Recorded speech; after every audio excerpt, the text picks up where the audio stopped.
Hello friends, income tax के cases की series में आज जो केस हम डिस्कस करेंगे वो इस चीज़ को लेकर के है कि यदि एसएससी के यहाँ कोई सर्च होती है और उस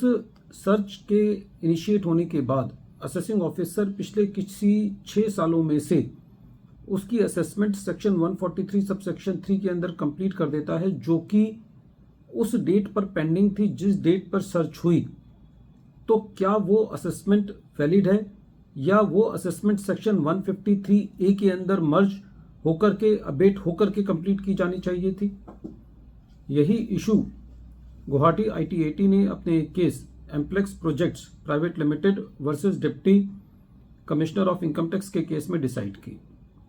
ये case 135 ITR tribunal page number 295 पर रिपोर्ट हुआ और इस केस का जजमेंट 19 जनवरी 2026 को आया। प्रेजेंट केस असेसमेंट ईयर 13-14 से रिलेट करता है। प्रेजेंट केस में असेसी ने अपनी इनकम टैक्स की रिटर्न जो फाइल की थी वो 29 सितंबर 2013 को की थी। असेसी को इस साल के लिए सेक्शन 143 सब सेक्शन 2 का नोटिस 9 सितंबर 2014 को भेजा गया और जब असेसमेंट प्रोसीडिंग्स असेसी की चल रही थी, इन बिटवीन असेसी के यहाँ सेक्शन 132 के अंदर सर्च हुई जो कि 20 जनवरी 2016 को हुई। जिस डेट पर असेसी के यहाँ सर्च हुई उस डेट पर सेक्शन 143 सब सेक्शन 3 की जो प्रोसीडिंग्स हैं वो ऑलरेडी चल रही थी। सेक्शन 153A का सेकंड प्रोविजो ये कहता है कि जिस डेट पर सर्च हुई उस डेट पर यदि कोई असेसमेंट प्रोसीडिंग्स कंटिन्यू है तो वो सेक्शन 153A की प्रोसीडिंग्स के अंदर अबेट हो जानी चाहिए यदि वो प्रोसीडिंग्स पिछले 6 सालों से रिलेटेड है जब सर्च असेसमेंट होनी है। लेकिन प्रेजेंट केस में असेसिंग ऑफिसर ने जो सेक्शन 143 सब सेक्शन 3 की असेसमेंट थी उसको सेक्शन 153A की असेसमेंट में अबेट नहीं किया और उसका एक सेपरेट असेसमेंट ऑर्डर 15 मार्च 2016 को पास किया, जिसके अंदर असेसिंग ऑफिसर ने 2.93 करोड़ की एक एडिशन की जो कि कैश क्रेडिट से रिलेटेड थी। जब ये मैटर CIT अपील के पास था तो CIT अपील ने भी असेसिंग ऑफिसर के इस ऑर्डर को अपील रखा और जब ये मैटर ट्रिब्यूनल में गया तो असेसी की जो मेन दलील थी वो ये थी कि प्रेजेंट केस में जो असेसमेंट सेक्शन 143 सब सेक्शन 3 के अंदर की गई है वो बैड इन लॉ है, क्योंकि वो असेसमेंट प्रोसीडिंग्स सेक्शन 153A की प्रोसीडिंग्स में अबेट होनी चाहिए थी, क्योंकि वो assessment proceedings date of search के दिन वो असेसमेंट प्रोसीडिंग्स पेंडिंग थी और असेसी का ये कहना था कि जो सेक्शन 153A सब सेक्शन 1 का सेकंड प्रोविजो है उसके मुताबिक ये असेसमेंट प्रोसीडिंग्स जो कि सेक्शन 143 सब सेक्शन 3 में सर्च के पहले इनिशिएट हो चुकी थी और सर्च की डेट पर पेंडिंग थी,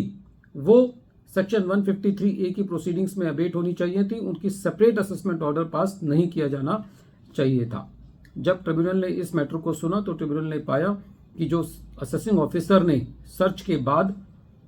सेक्शन 143 सब सेक्शन 3 का असेसमेंट ऑर्डर पास किया है वो एज पर द जुरिस्डिक्शन नहीं है। वो असेसमेंट ऑर्डर, वो असेसमेंट प्रोसीडिंग्स जो कि सेक्शन 143 सब सेक्शन 3 के अंदर डेट ऑफ सर्च जो कि 20 जनवरी 2016 को थी उस डेट पर पेंडिंग थी, तो वो असेसिंग ऑफिसर को सेक्शन 153A की प्रोसीडिंग्स में मर्ज कर देनी चाहिए थी, अबेट कर देनी चाहिए थी और फिर असेसमेंट ऑर्डर